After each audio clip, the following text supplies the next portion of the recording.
ప్రభుత్వాన్ని నేల మీదకు దింపినవాడు. కంప్యూటర్లను వదిలి ముఖ్యమంత్రిచే కాడి బట్టించినవాడు.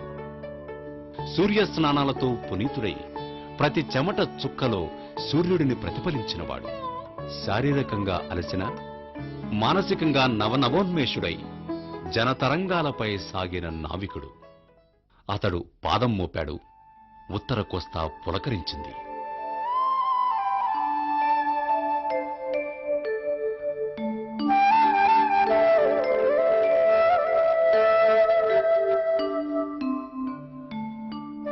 కాంగ్రెస్ జెండా కట్టడానికి వీల్లెన్ని కోట బొమ్మాళి మువ్వెన్నెలతో ముస్తాబైంది.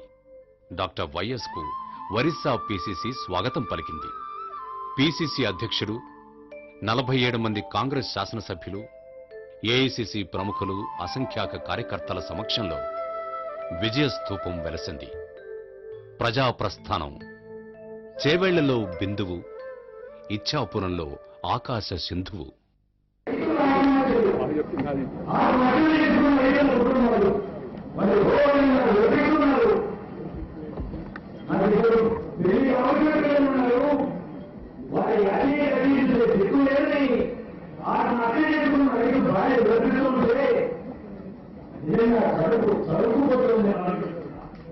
ఈ కష్టాలు ఎక్కువ రోజులు ఉండవని ప్రకృతి పలికిన చినుకులు.